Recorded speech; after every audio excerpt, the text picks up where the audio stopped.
Welcome back. You're watching Headlines Today. The BCCI Emergent Working Committee body meet is scheduled to take place in Mumbai today. This emergency working committee meet was called after 11 state cricket associations had written to interim President Shivlal Yadav raising serious questions on how the IPL scandal case has been handled so far by the BCCI. Let's take a look at what to expect from this meeting.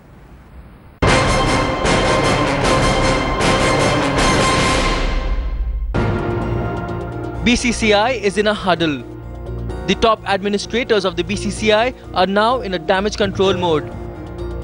And now they have to take the responsibility to take the board out of the IPL fixing mess. Especially at a time when even the country's apex court has slammed the board for its functioning and has clearly asked N. Srinivasan to step down. On Tuesday, the court will continue its hearing on the Mudgal Committee report.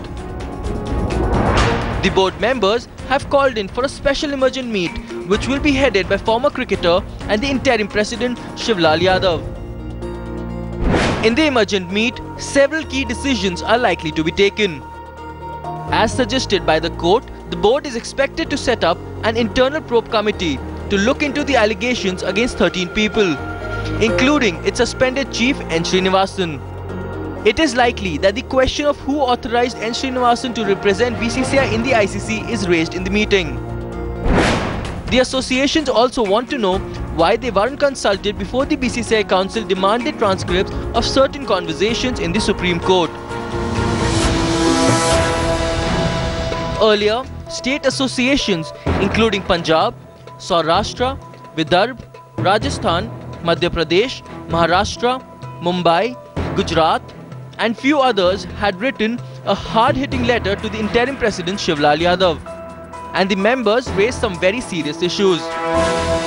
The letter raises some serious questions on just who is running the BCCI and its case in the Supreme Court. Who is instructing the council when this issue has never been discussed at a meeting and no meeting has even been called so far?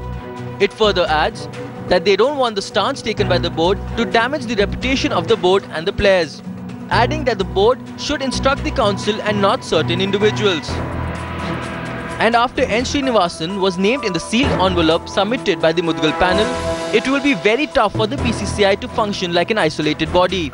And the board will abide by the court's rulings, as the Supreme Court has made it very clear that if Srinivasan doesn't step down, then it will be forced to ask for a CBI probe, leaving BCCI in a bigger mess.